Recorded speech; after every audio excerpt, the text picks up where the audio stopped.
Hello and welcome to the 10th Bendigo Invention and Innovation Festival. My name is David Gelb and I am a partner in KPMG's Accelerating Business Growth practice. Firstly, I would like to acknowledge the Jara country where we meet today and pay my respects to the traditional custodians of the land, the Dja Dja Wurrung people, including their elders past, present and emerging.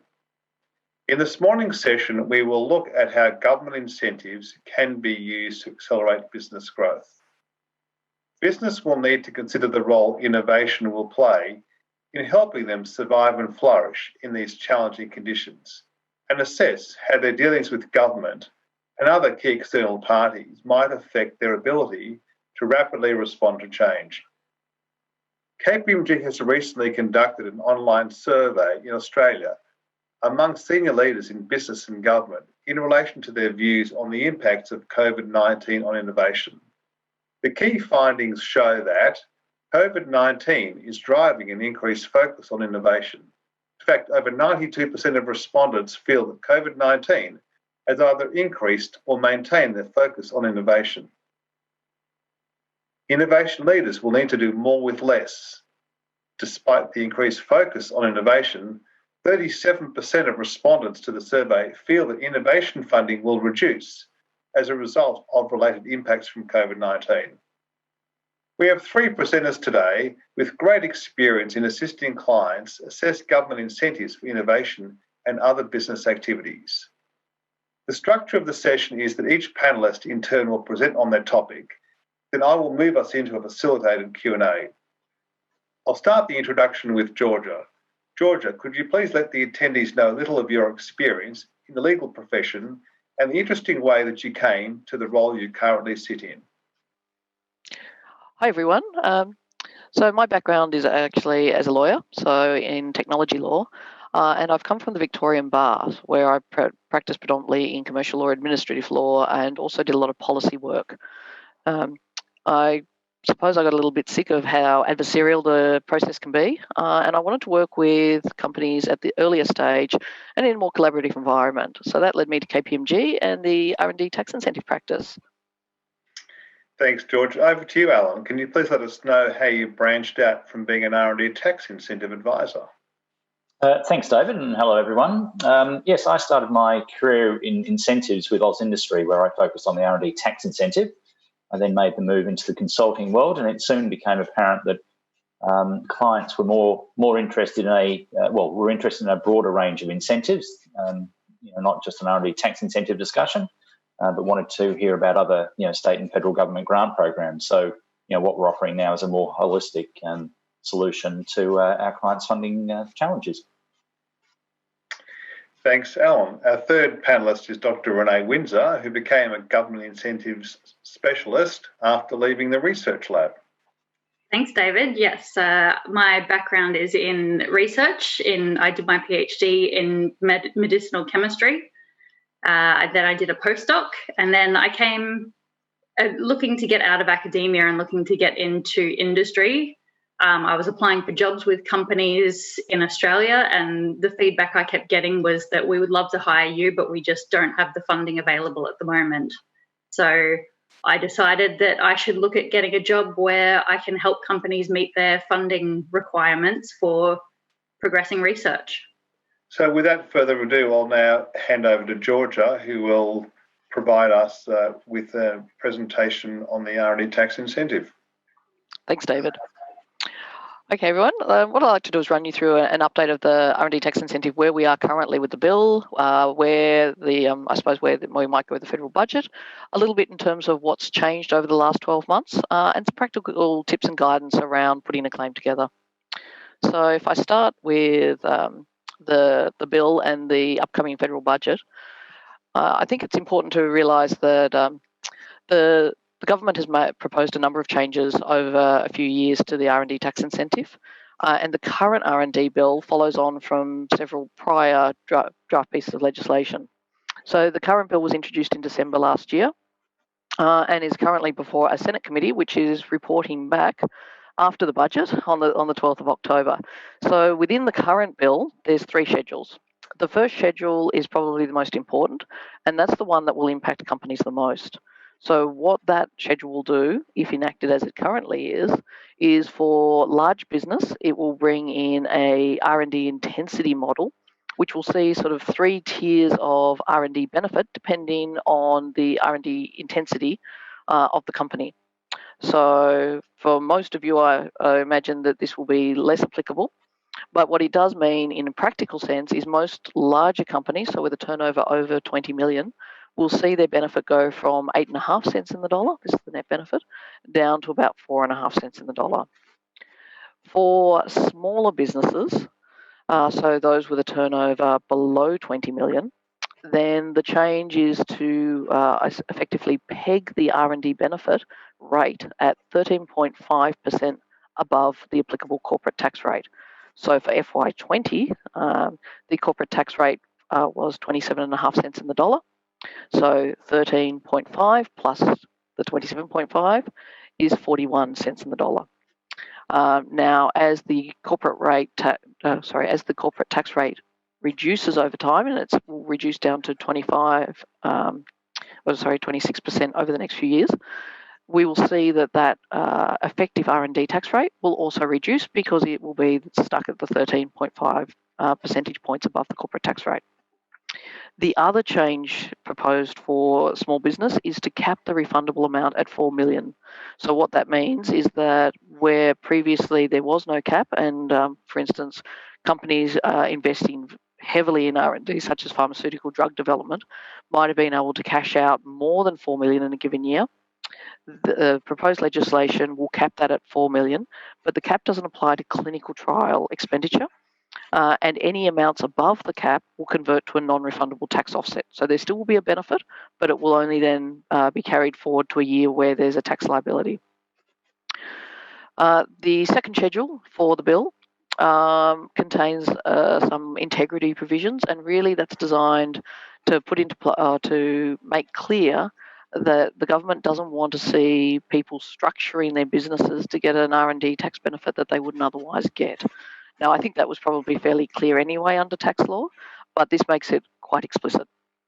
There are also proposed changes to how feedstock and clawback adjustments work, just to align these so that instead of having a residual benefit in some cases, it will effectively mean that where you get a government grant, for instance, and that relates to your R&D tax incentive benefit, they'll net out so there'll be no net benefit there. The same with feedstock, and that's where you're taking tangible goods and you're modifying them through your R&D, where you then subsequently sell those. Then what the government says is, well, you're effectively double dipping, so it will reduce the R&D benefit down to make sure that there's no net benefit from the R&D tax incentive there. The third schedule just has some administrative provisions. I suppose that one of probably most of interest to you is that the government proposes to publish a list of all companies that claim the R&D tax incentive and the amount of benefit they receive. Now, that will be delayed by 2 years to make sure that there's no issues in terms of, I suppose, skunk works or other things you might be doing in your R&D that you don't know the rest of the world to know about. The details of the R&D itself won't be published, but the company name, the amount that of the R&D tax offset rate, and a few details like that. So that's what's in the bill. The bill as currently drafted, if it was enacted as it is, would apply from income years commencing on or after 1 July 2019, which means it would impact the FY20 year, which is the year just gone. As I said, the Senate committee has looked at the bill. We haven't seen the report yet, and that's due to be tabled in Parliament on the 12th of October, so the week after the federal budget is handed down. So we're really looking forward to seeing what's in the federal budget, because we anticipate that there will be at least forward forecast numbers that will let us know a little bit about what the government plans to do with the bill. Okay, so that's a bit of an update in terms of the bill and how it relates to the federal budget. I know Alan will probably provide more of an update around what the grant space around the federal budget, and we can come back to that in the Q&A session. So I'll move on to, I suppose, what's happened in the last 12 months around regulator activity and interpretation of the legislation, because there has been quite a bit of movement in this space. So in July last year, the full federal court handed down a decision in Morton Resources, which is a mining case. And what the federal court said was that both AusIndustry and the Administrative Appeals Tribunal had taken too narrow an approach in their interpretation of what qualified as experimental activities. The case was remitted to the AAT and we believe may have settled. What it does mean, though, is that AusIndustry may have been taking an overly narrow approach to what it considered as R&D. Now, since then, AusIndustry has refreshed its guidance to interpretation, but I'll come back to that in a minute. In August last year, the Australian Small Business and Family Enterprise Ombudsman announced that she was going to undertake a review of the R&D tax incentive because concerns have been raised by a lot of small business in terms of how the program was being administered, both by the ATO and AusIndustry. In December last year, she handed down her report, which was quite critical of both the ATO and AusIndustry in terms of how they've been administering the program. The main concerns raised by the Ombudsman was that both regulators were not really mindful of what the other one was doing, that they were taking too long to undertake reviews, and that they were going back quite a few years, being quite retrospective, and that it was having a very, very adverse impact on small businesses' ability to continue operating their business whilst responding to these regulator reviews. On the back of that report, both the ATO and AusIndustry advised that they would be reviewing their processes and looking to improve those. They also noted that they felt that the Ombudsman's concerns related more to perhaps their conduct in the past rather than how they were conducting themselves now. So then we move forward to March this year and COVID, and that's had a pretty obvious impact on all of us. And AusIndustry was fairly quick to come out and say that in light of COVID, what they would do is they would extend the time frame in which to lodge your FY19 R&D claims from the normal date of April, the end of April 2020, through to the 30th of September, which has just passed.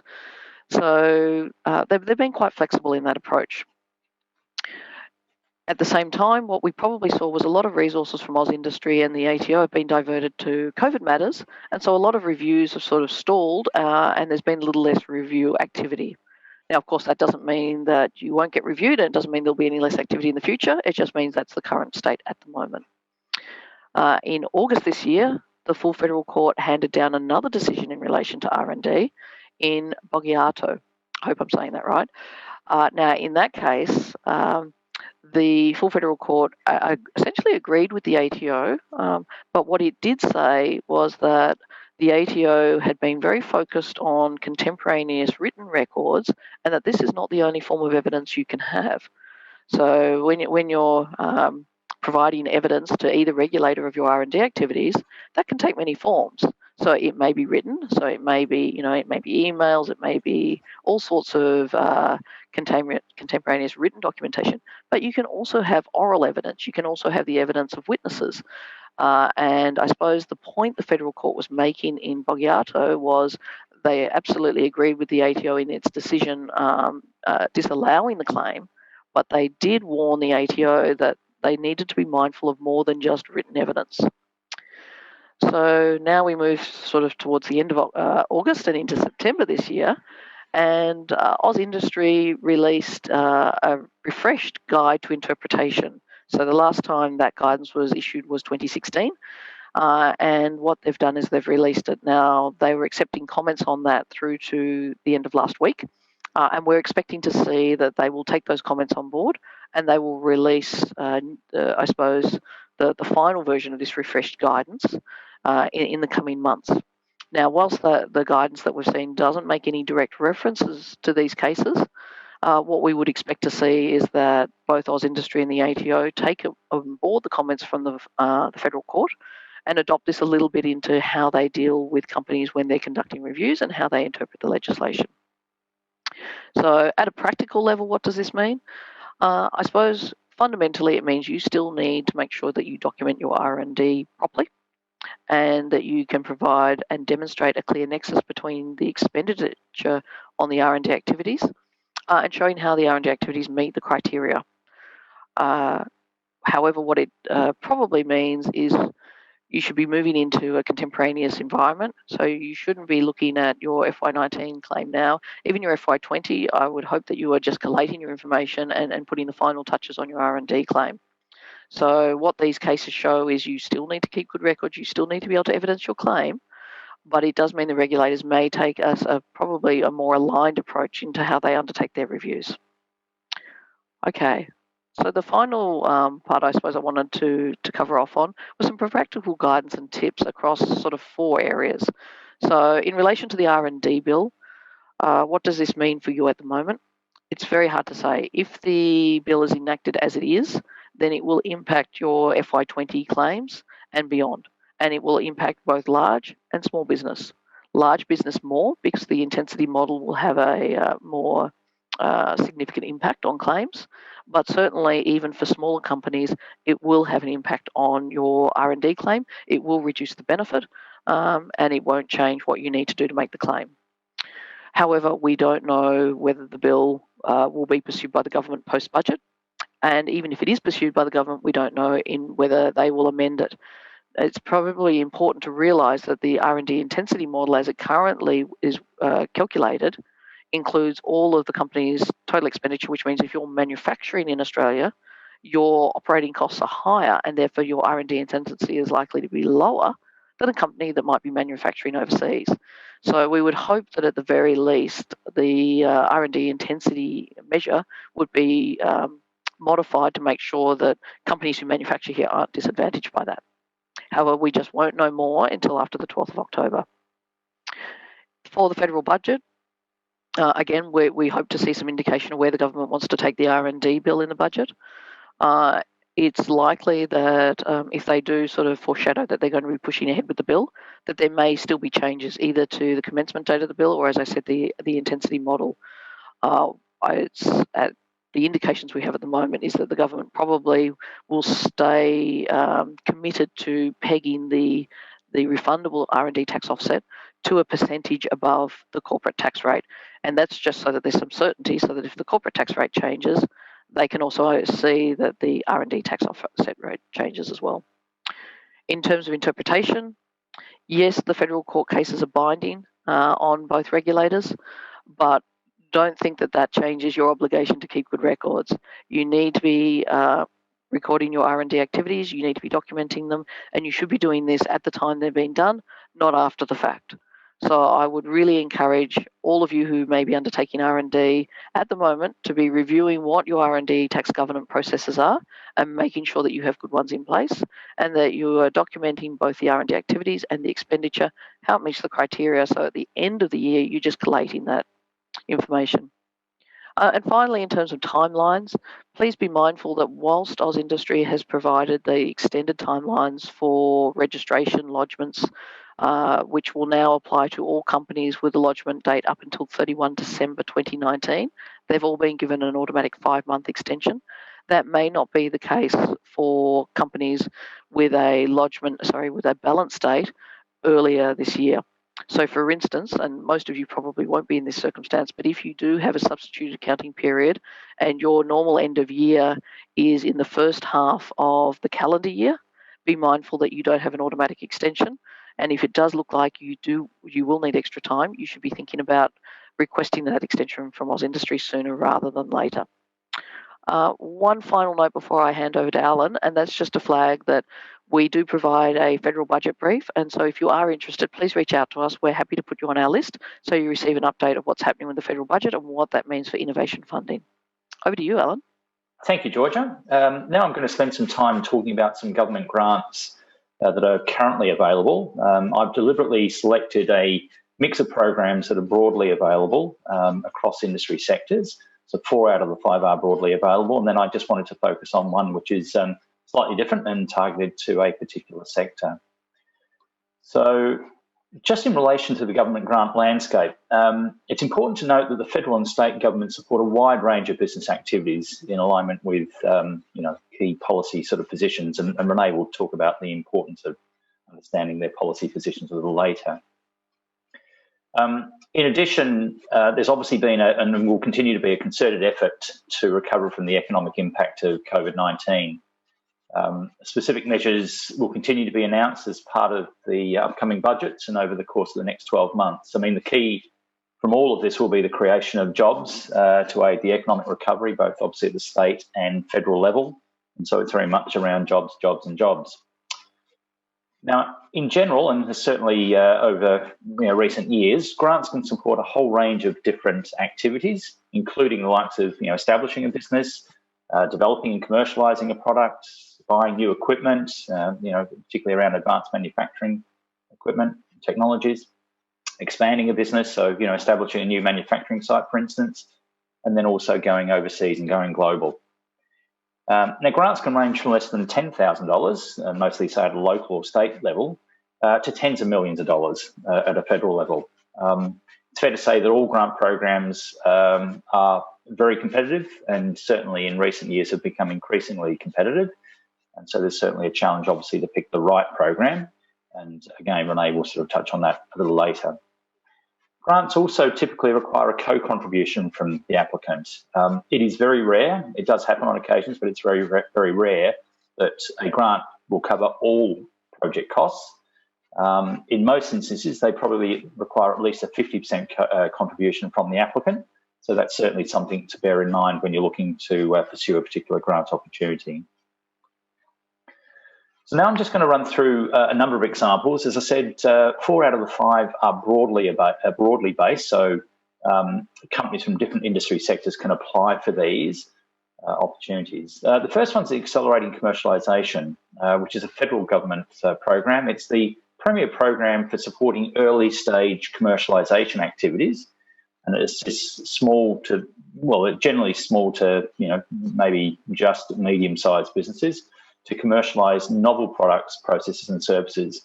And the emphasis there is certainly on novel. It's very clear from this program that the government is looking to support IP and projects that result in IP that is able to be commercialised and to maintain a sustainable competitive advantage in global markets. So there needs to be some novelty about what you're taking to market.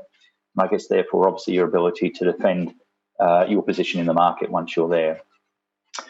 So the program specifically focuses on commercialisation outcomes, such as a market launch or development and launch of a second generation product. It's generally not available for projects that require further development of a technology.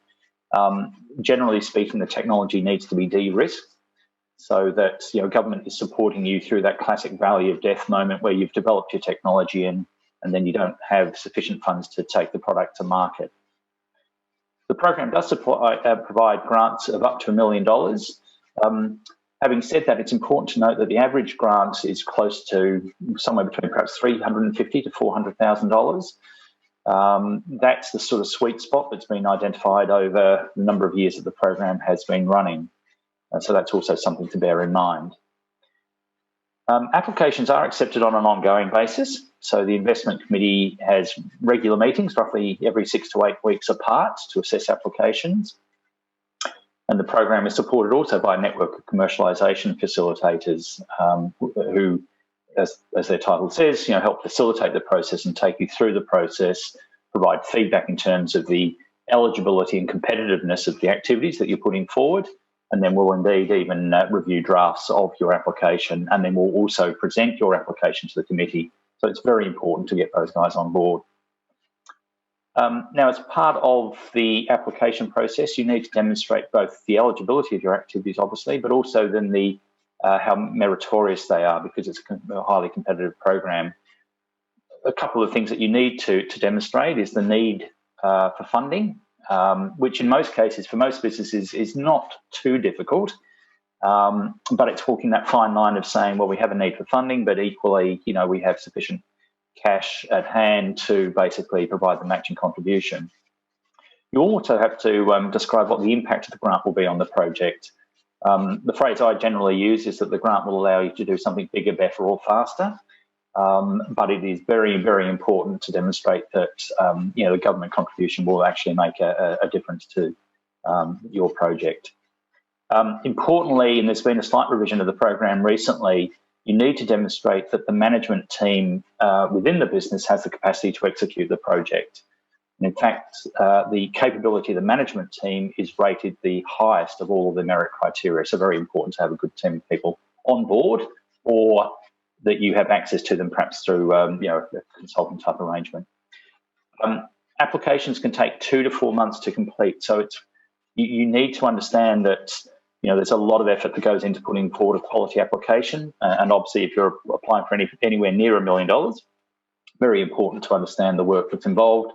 This is a major investment made by the government in your business, in your project. So you need to appreciate the time that it takes.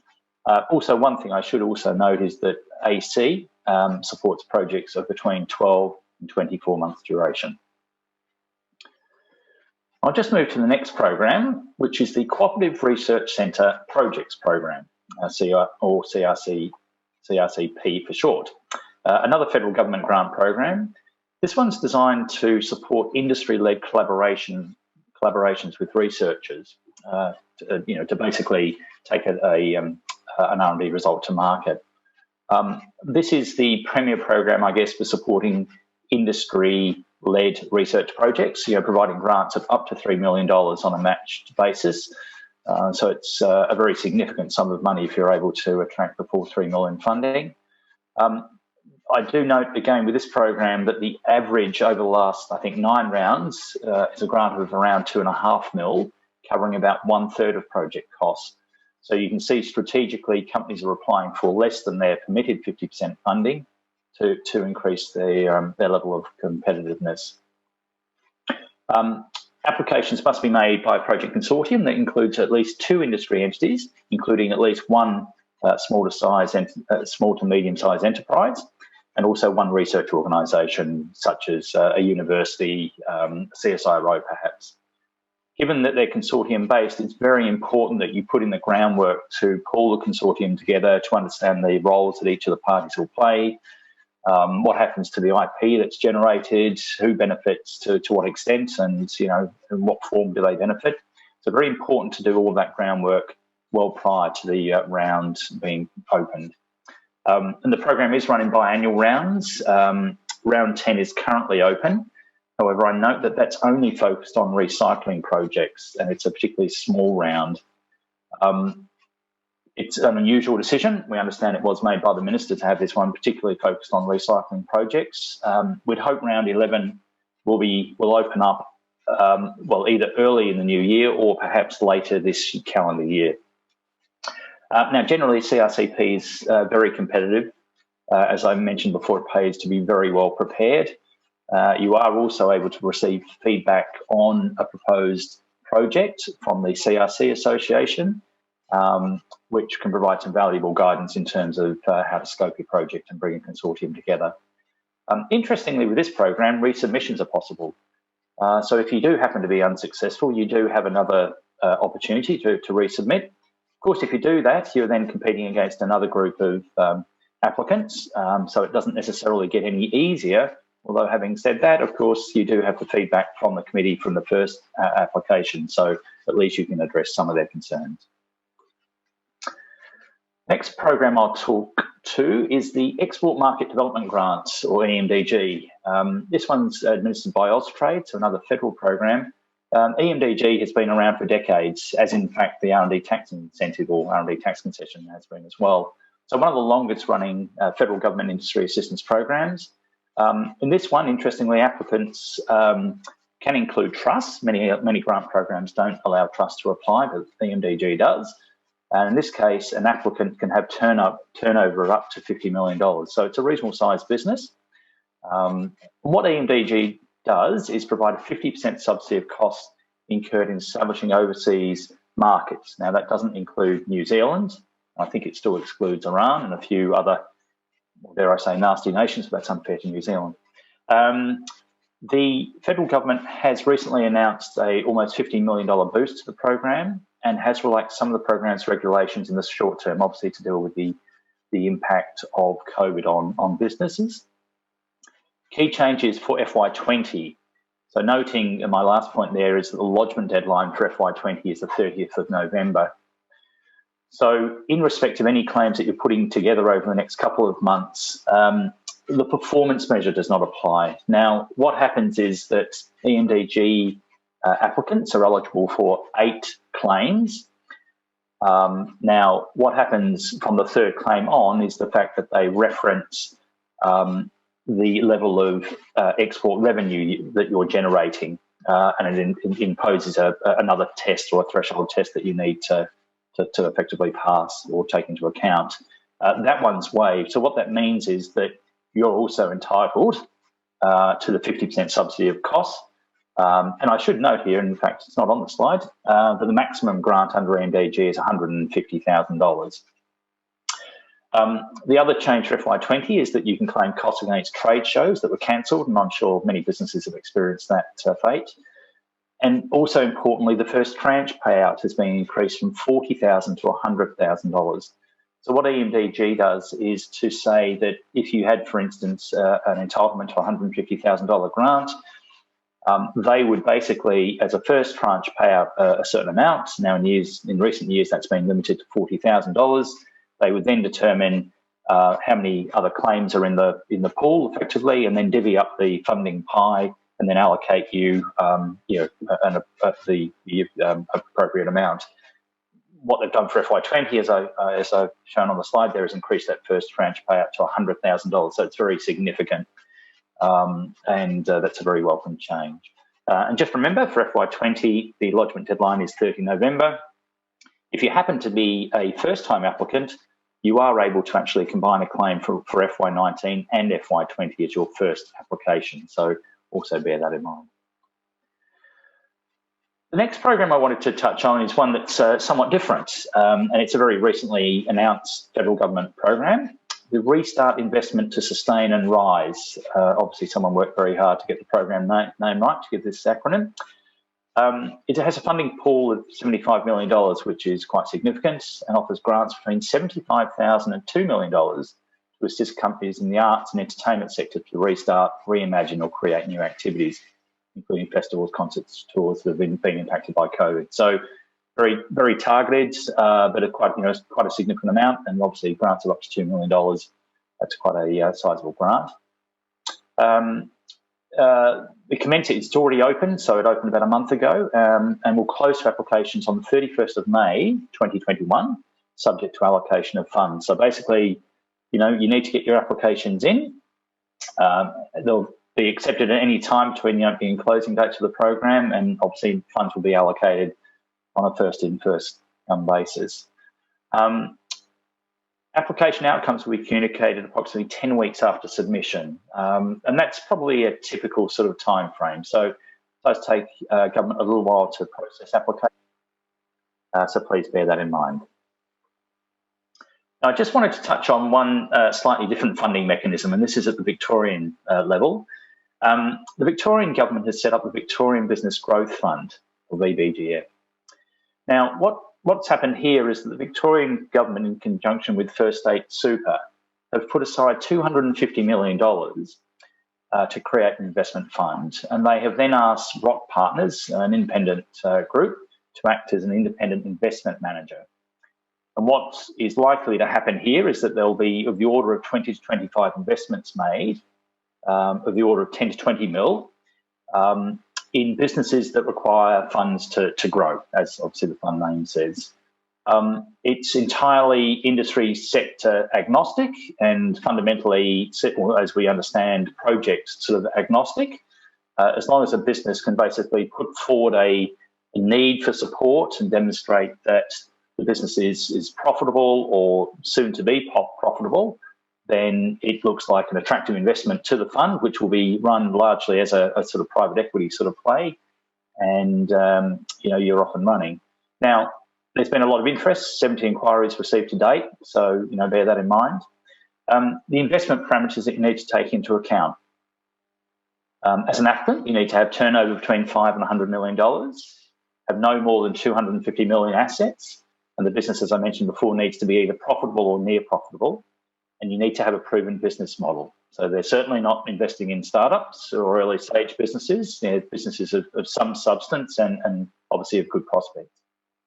The fund is looking to be able to become a significant minority shareholder with the ability to contribute to key decisions. They're not, well, so they're looking to be more of an active, not a passive shareholder. So that's something to bear in mind, and obviously will not suit all businesses out there looking for investors. We understand they're going to be flexible in terms of their investment mechanism, so whether it be via mezzanine debt, convertible notes, straight equity, or a mix of those. And in terms of the application process, so generally speaking, it's as if you're applying for investment from any other private source or fund source, I suppose. So clear outline of the market opportunity, the growth potential and financials, and as you'd ordinarily include that in an IM, and then obviously with a financial model accompanying that as well. So the Victorian Business Growth Fund is a very different funding mechanism. Government's effectively looking to invest in businesses with good prospects. I will note that the federal government is also currently rolling out a similar model. And I will also note that these models are based on a very successful model in the UK, which has been running for quite a number of years. So if that's of interest, I think you need to move fairly quickly, and obviously we'd be happy to provide some guidance. Now, on that note, I will pass to Renee to talk about what makes a good grant application. Thanks, Alan. So as Alan mentioned, if you think that some of these programs that he's spoken about might be of interest to you, I'm going to share some insight based on our experience on what makes a successful grant applicant. So just a little bit of an overview to build on what Alan has just gone through on grants in general. So they are competitive in nature, unlike the R&D Tax Incentive. They're typically offered on a rounds-based process where a round will open, it'll be open to apply for a certain amount of time, and then it will close. And in general, as Alan did mention, grants are very competitive in nature. Most of the programs that we apply for will see hundreds of applications, and it's pretty common that around 10% of the applications will be successful in achieving funding. So again, unlike R&D Tax Incentive, grants are always prospective, looking for future activities rather than what has been done in the past. And retrospective activities are generally not eligible at all for grants. The grants are really the government's way of looking to enable future activity and to help you realise your plans faster, bigger and better than they otherwise would be if you didn't have assistance from the government. And I'll talk a bit more about that later. So grants are really the government's way of investing in an economic development outcome. And depending on the level of funding that you're requesting and the program that you're applying for, this economic development outcome may need to be substantiated with documentation. And the kind of documentation we use would commonly be cash flow projections, financial modelling, and even economic impact assessments. And so grants, as Alan mentioned before, are directly linked to government policy priorities. And so in a way, that's a secret to knowing if you're going to be a good grant applicant or not, rather than understanding the hundreds of programs out there. You can start with understanding policy priorities and if you're a fit. So what are the current policy priorities of the government? So common themes, both federally and for most of the states, jobs, jobs, jobs at the moment, particularly given the impacts of COVID. In particular, regional jobs are of great interest, and creation of jobs for unskilled workers or workers with skills in industry that are declining, like automotive manufacturing. Also, upskilling of workers by providing training is of great interest to the government. The Manufacturing 4.0 transition is a priority for most states and the federal government. Renewable energy is an emerging priority with a particular emphasis on hydrogen, as was announced by the federal government last week in their new roadmap. Medtech and biotech are priorities for the federal government and in particular in Victoria. Recycling is also an emerging priority for most states and federal government, and we're seeing more and more programs opening up to address this problem. Space tech and defence tech are key federal priorities. Ag tech and food sustainability are pretty much priorities across all governments. Collaboration with universities is a key policy priority, as is SMEs collaborating with larger companies. That's really something that the government is trying to encourage at the moment.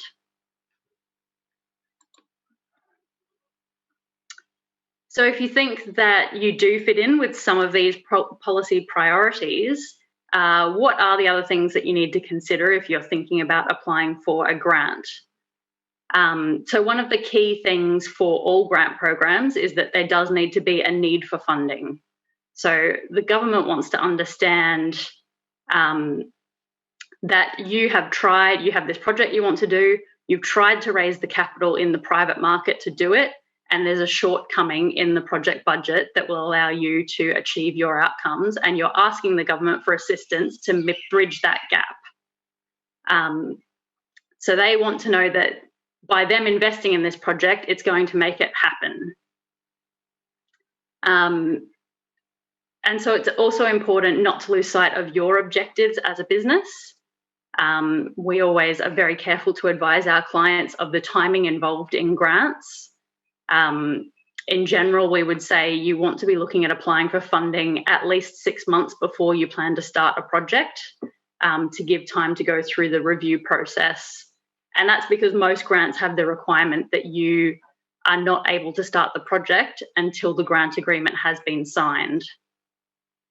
So there's quite a bit of time involved in that process. It's important to try to understand the full story of your project. So most companies we know are very good at articulating the benefit of the project to them as a company, but what the government's going to want to know is the broader benefits of the project beyond the company itself. So environmental benefits, benefits to the industry or the sector, regional benefits, developing new export markets, replacing current import products, and building Australia's reputation overseas, particularly if it relates to Australia's reputation as an innovator or as clean and green. Those are high priorities for the government to promote overseas. So the next thing that you really want to think about and bring out in your application is that the government wants to understand if they are going to support you with public funds, they want to know that you are a safe pair of hands to trust that money with.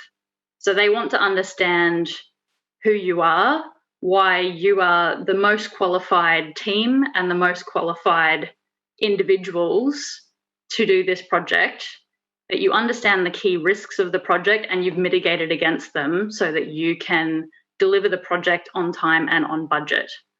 And that's a really important point that a lot of companies tend to try to gloss over the risks, but really they want to see that you're aware of them and you have mitigated against them. So as Alan mentioned briefly, most programs will require a level of matched funding. Generally, this is 50% or more input from the applicant, with some exceptions. And you will need to demonstrate that your matched part of the budget is available at the time of applying for the grant. Again, this links into the need for funding story. Government doesn't want to crowd out private investment, so you will need to show that you have raised this money through whatever means in the private market, whether that's capital or a loan, or through the founders themselves. They basically want to show that you've exhausted all of your options and that you're coming to the government as the last resort to fill the gap in funding. And then the third important branch of that same kind of story is that cash flow upfront is going to be very important. So if you are successful in being awarded a grant, grants are paid retrospectively against cost incurred on milestones. So as you go through the project, you'll have milestones that you've set out throughout the project period. You'll submit a milestone report to say that you've finished that milestone, and you'll submit the cost that you've incurred to reach that milestone. then the government will retrospectively pay you their portion for reaching that milestone. So there needs to be available cash flow up front for you to be able to reach your milestones. And finally, consortium applications do meet key government priorities of SMEs collaborating with industry and industry-university collaborations. So if you are thinking of putting together a consortium application, it's important to know that at the time of submission, you will need to have at least an in-principle agreement with all consortium members. And this in-principle agreement will need to consider and articulate the cash and in-kind contributions of each consortium member, the project role that's going to be played by each consortium member, and there needs to be a consideration of who will own the IP that's generated by the project. The government doesn't have any particular preferences for who owns the IP or how that plays out.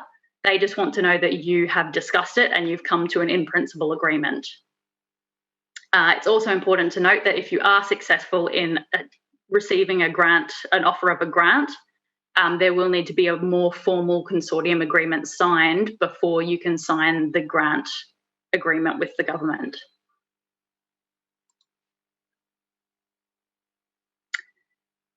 So if you've decided that you think you're a good candidate for a grant and you've found a program that you think is relevant, I'll take you through just a little bit about the application process and the timing involved. So application processes do vary depending on the program that you're applying for, but in general, grant programs will either be run in a formal rounds process, as I described before, where a round will open, it'll have a defined amount of time to apply, and then it will close. Or other programs will be open year-round continuously. You can apply at any time, and there will be periodic meetings of a review panel that will review any applications that have gone in since the last meeting. Some programs will have a multi-phase approach where maybe you submit an expression of interest up front. That will be reviewed, and then you'll be invited to apply to submit a full application. Whereas other programs will have just a single application process where you put in your application and then you find out if you're successful or not. Some programs will provide the opportunity to discuss your project with a program representative. Accelerating commercialisation that Alan mentioned before is a key one for that. It's quite collaborative. Whereas other programs will be an online process only with just a generic help number to contact if you have any questions. But there are similarities that exist across most programs. One of those is the use of eligibility and merit criteria. So all programs will have eligibility criteria for the program. Obviously, the specifics will vary between programs, but generally it will outline what kind of applicants they're looking for and what criteria you need to meet in order to apply. And importantly, you need to meet all the eligibility criteria to be able to apply. We have heard from our contacts in government that often up to 50% of applications that are submitted don't meet the eligibility criteria. So this is something that companies frequently get wrong. And then merit criteria, which I'll talk a little bit about on the next slide. Every grant will have merit criteria to address, which is how your application is assessed competitively. Often programs will also require supporting documents, and these will be specific to the program. Some common supporting documents that we see asked for would be a project implementation plan, a business plan, marketing plan, risk management plan, data management plan if it's an IT project.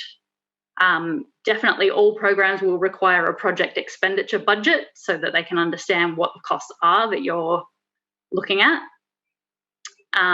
Cash flow projections are sometimes required.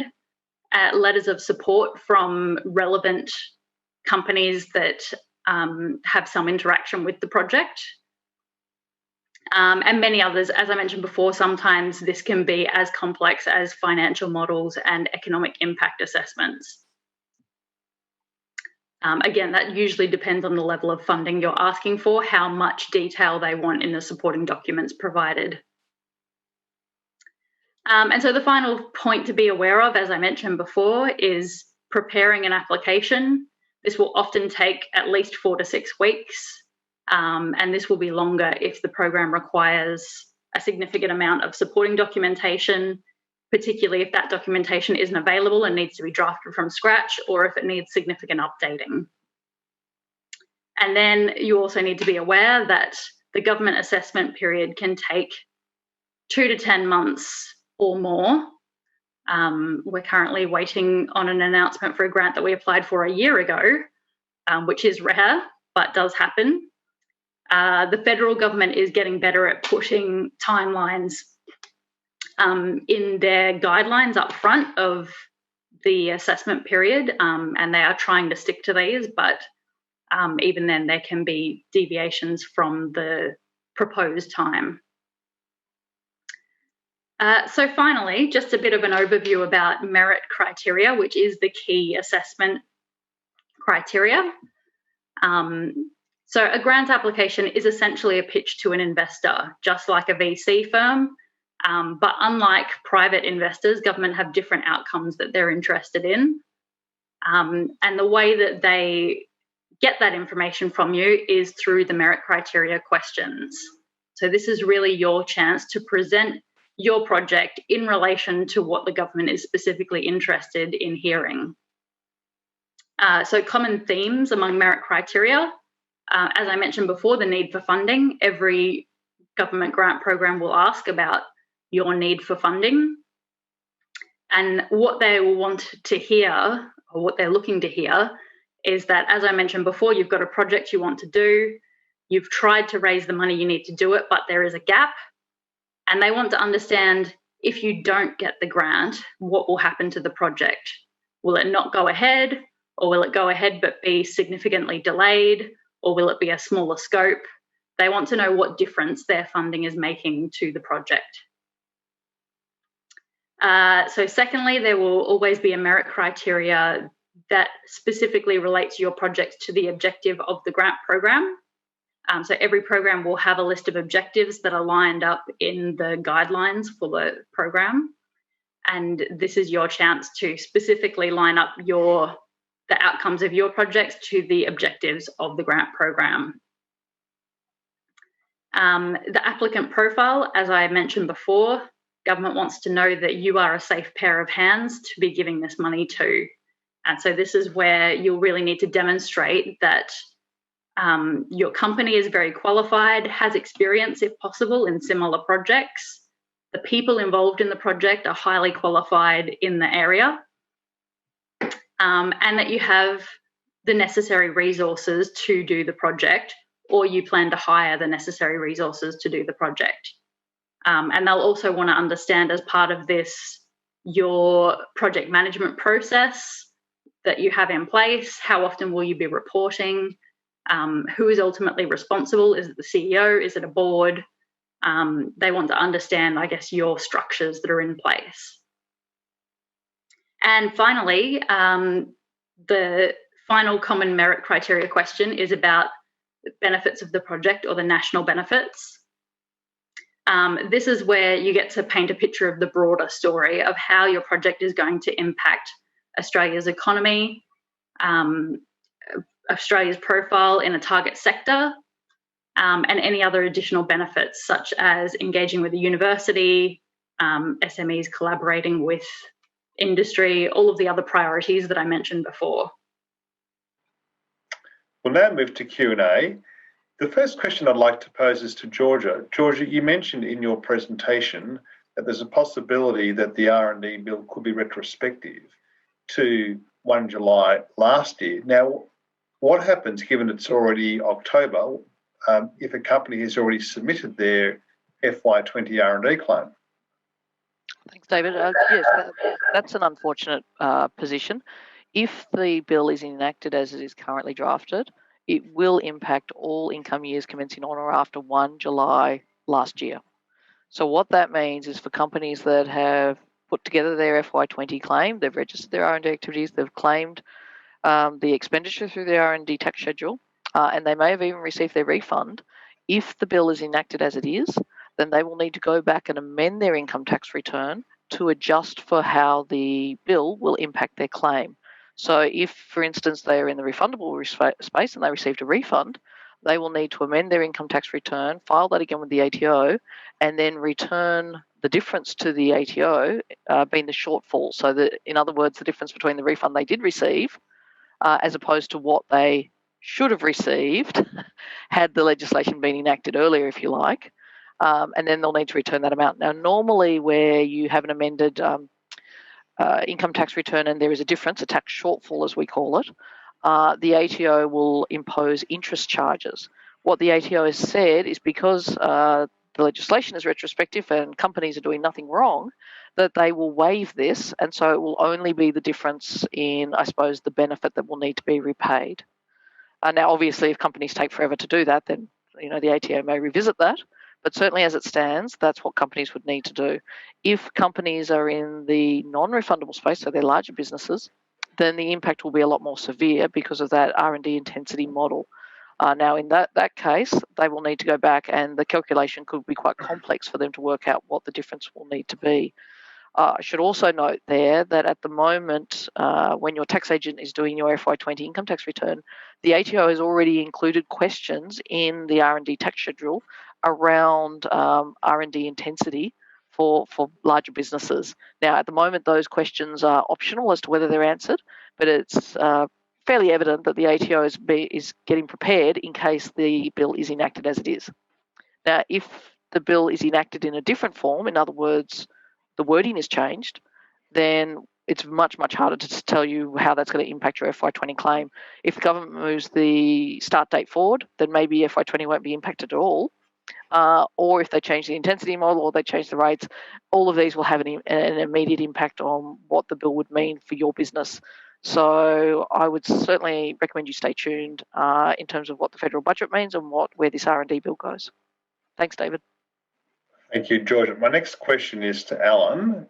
There's been some discussion from the Prime Minister in particular over the past few days in relation to what things might be coming out of the budget. Do you think there'll be any specific incentives announced by the government as part of the budget, both at the federal and state level? Look, David, thank you for that question. I think it's obviously likely. Already the federal government has released some detail on its energy roadmap, and clearly there's some support there for ARENA and some of the other agencies involved in distributing funds to the renewable energy sector. So clearly hydrogen's an area of ongoing interest to the government. From a digital economy perspective, there have been some announcements in recent days as to some fairly significant amounts of money being directed towards helping facilitate businesses' interaction with government in a digital sense.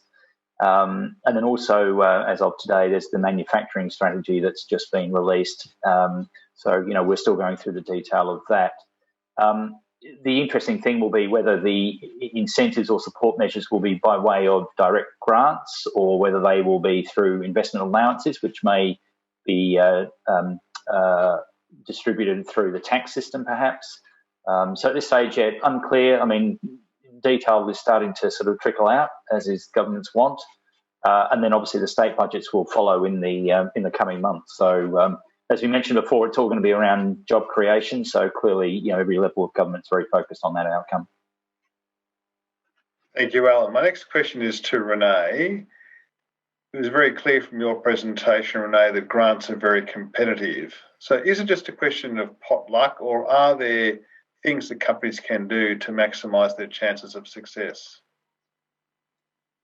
Yeah, thanks, David.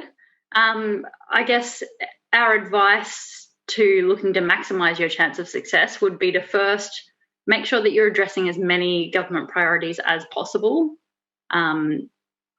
Make sure you understand what the priorities are and that you can call them out specifically. Policies usually have a plan or some sort of release document that you can reference directly to let the government know very specifically that you are helping them achieve their desired outcomes.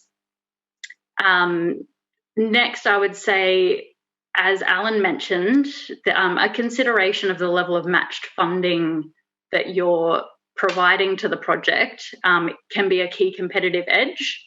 So I think Alan mentioned the CRCP program. Our analysis over the last 9 rounds showed that on average, the successful applicants were asking for a 30% contribution to the project from the government, even though the program offers up to a 50% contribution. So it's clear that there's a bit of a competitive advantage there in asking for less than you potentially could through the program requirements. And then finally, we would always recommend to try to find a program, if possible, that is as niche as possible that you fit in.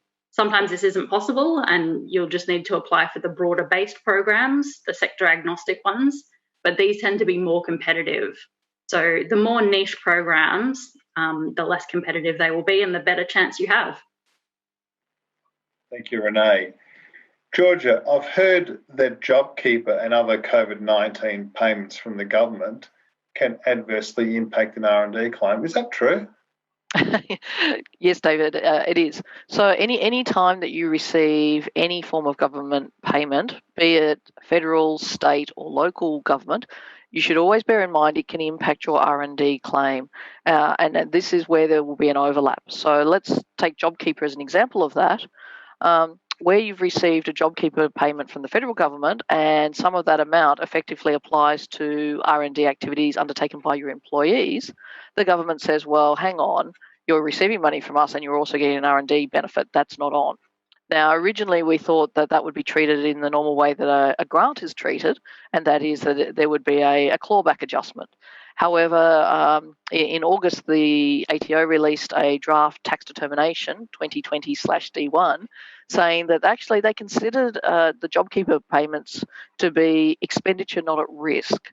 And under the R&D tax rules, what that means is where you receive amounts to undertake R&D, regardless of the results of the R&D, then that's considered expenditure not at risk, and you can't claim an R&D benefit on that amount. So to the extent that you've received JobKeeper amounts, which you've been paying to people to undertake R&D activities, you effectively can't claim that as R&D. So if you are in that situation, you do want to understand, because it can get quite nuanced and there can be some complex calculations involved, I recommend reaching out. But absolutely, anytime you receive Australian government funding from any level of government, be mindful that it can impact your R&D tax claim. Thanks. Thanks, Georgia. My next question is for Renee. We've heard from Alan about the various grant programs and George described the benefits of R&D tax. But what do companies really need to consider when thinking about whether to apply for R&D tax versus a government grant? Yeah, it's a good segue from George's question, actually. So generally, and Alan did briefly mention this before, generally grant programs will look to fund projects that are relatively de-risked from a technology perspective.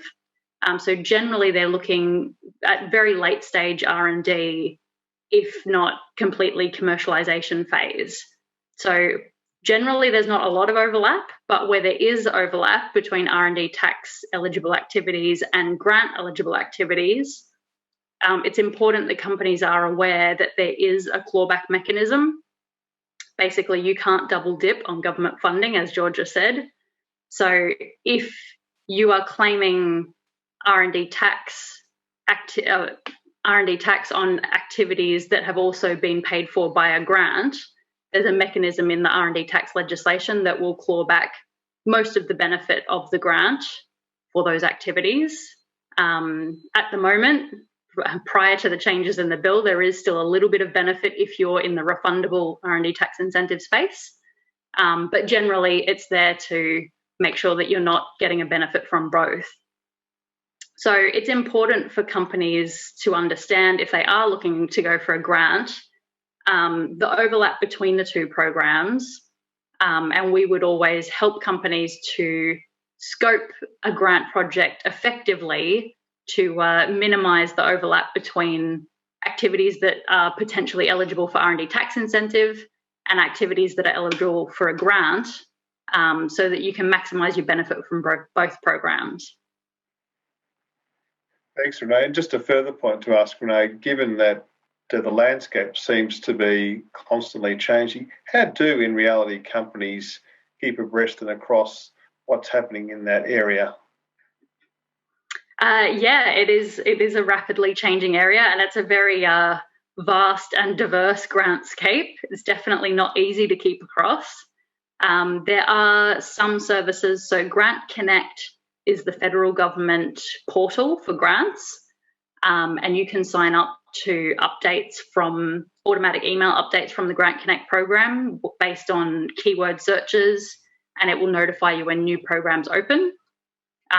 They are slowly getting better at running most federal grant programs through the Grant Connect system, so it's pretty comprehensive for federal government programs. On a state perspective, it's a little bit more fragmented. A lot of departments run their own grant programs. In Victoria specifically, business.vic.gov.au is kind of the centralised system, again, that you can sign up for grant alerts, but it's not fully comprehensive. There are some departments that run their own grant programs externally to that system. So you do need to sign up for specific alerts from departments that are relevant to you. Finally, we'd say, particularly if you're regional based, Regional Development Victoria, and there's also Regional Development Australia, have offices in key regional locations, and they have people whose job it is to be aware of innovative companies in the area, and to make them aware of possible opportunities for them. So we would recommend getting in touch with your local RDV or RDA representative. Their information should be available on the website, and you can contact them directly. And of course, if you think that you're an eligible grant applicant that's got a high degree of potential success, we're always happy to have a chat and give you our assessment of if we think there's something out there for you. Thank you, Renee. I'd now like to take the opportunity to thank you all for joining us on our discussion as to how government incentives can accelerate business growth here as part of the 2020 Bendigo Invention and Innovation Festival. I'd like to pay specific thanks and gratitude to our panellists this morning, to Georgia, to Alan and Renee, and I hope that you've enjoyed the presentation, which I think clearly demonstrates that there's a plethora of incentives available to assist your business. Innovation is pivotal to your ability to grow, and those companies that have a proactive approach and strategy to optimising incentives are likely to do better than those.